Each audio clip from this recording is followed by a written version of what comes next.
Good afternoon student. EDM का ये last unit होगा और लास्ट चैप्टर होगा। आज हम इस आपदा प्रबंधन के विषय में बात करेंगे।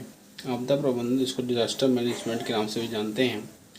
इसमें सबसे पहला टॉपिक क्या दिया गया है? विपत्ति। विपत्ति को डिफाइन करते हुए कहा गया एक खतरनाक घटना अथवा परिस्थिति जिसमें घायल करने, जीवन समाप्त करने अथवा संपत्ति, प्राणी, जगत एवं पर्यावरण को क्षति पहुंचाने की क्षमता होती है, उसी को विपत्ति कहते हैं ना। विपत्ति क्या है? एक खतरनाक घटना होती है जिसमें घायल करने, जीवन समाप्त करने, संपत्ति नष्ट करने, प्राणी जगत को एवं पर्यावरण को क्षति पहुंचाने की क्षमता होती है, उसे हम लोग विपत्ति के नाम जानते हैं। विपत्ति के प्रकार की बात करें तो विपत्ति मुख्यतः दो प्रकार की होती है। पहला क्या होता है? प्राकृतिक विपत्ति। दूसरा क्या होता है? अप्राकृतिक विपत्ति। प्राकृतिक विपत्ति में जो प्रकृति द्वारा विपत्ति आती है उसको प्राकृतिक विपत्ति कहते हैं। इसके अंतर्गत भूकंप, ज्वालामुखी विस्फोट, सुनामी, भूस्खलन, बाढ़, सूखा, प्रचंडावात, चक्रवात, जिसको हम बारी बारी से टॉपिक वाइज पढ़ेंगे। दूसरा क्या है? अप्राकृतिक विपत्ति। इसके अंतर्गत मनुष्य द्वारा, अप्राकृतिक मतलब प्रकृति के अलावा ये मनुष्य द्वारा है, तो ये कहा गया इसके अंतर्गत मनुष्य द्वारा स्वयं उत्पन्न की गई विपत्ति सम्मिलित है, जैसे विस्फोट, जहरीली गैसों का रिसाव, रेडियोधर्मी विकिरण का रिसाव, बांध का टूटना, वाहन दुर्घटना, युद्ध, गृहयुद्ध, प्रदूषण आदि, ये सब अप्राकृतिक विपत्ति के अंतर्गत आता है।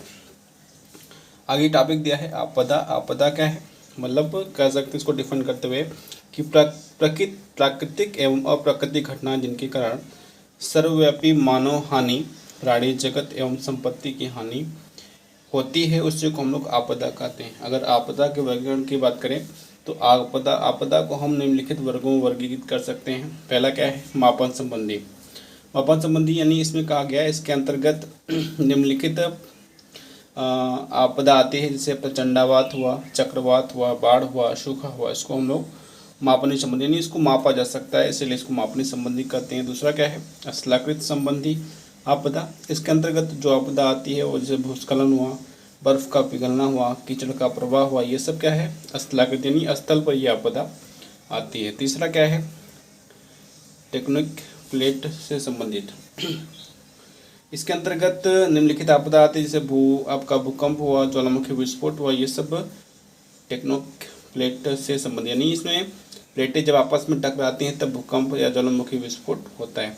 आगे की बात करें, चौथा क्या है? संक्रमण संबंधी। संक्रमण संबंधी मतलब जैसे आपको पता है, जैसे आपका संक्रमण से जो आपदा आती है उसको संक्रमण संबंधी कहते हैं। जैसे अभी आप देख रहे हो हाल ही में आपका कोरोना वायरस चल रहा है, क्योंकि कोविड-19 नामक वायरस से फैला हुआ है, तो ये चीज़ संक्रमण संबंधी आपदा जो कि हमारे देश में इस समय चल रहा है वो भी एक प्रकार का आपदा ही है। इसके अंतर्गत निम्नलिखित आपदा होती हैं, जैसे टिड्डी दल का फसलों पर आक्रमण, रोगाणु संबंधी आपदाएँ, फ्लैग, हैजा, उसमें कोविड-19 को भी आप ऐड कर सकते हैं संक्रमण संबंधी। ये भी एक वैश्विक महामारी कह सकते हैं, हमारे भारत पर चल रही है और पूरे विश्व पर चले, भारत में ही पूरे विश्व पे चल रही है। पांचवा क्या है? मानवीय संबंधी।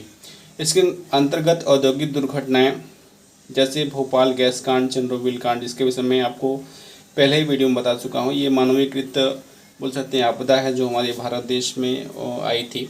आगे का टॉपिक जो दिया है विपत्ति एवं आपदा में अंतर। हालांकि विपत्ति और आपदा में बहुत ज़्यादा अंतर नहीं होता, लेकिन कहा जा सकता है कि जैसे यहाँ पे लिखा है कि आपदा विपत्ति का ही उत्पाद है। विपत्ति और असुरक्षा जब आपस में मिलते हैं तब आपदा का जन्म होता है। बिना विपत्ति के अथवा बिना असुरक्षा के आपदा उत्पन्न नहीं हो सकती, यानी जब विपत्ति और सुरक्षा आपस में मिलते तब आपदा का जन्म होता है ना।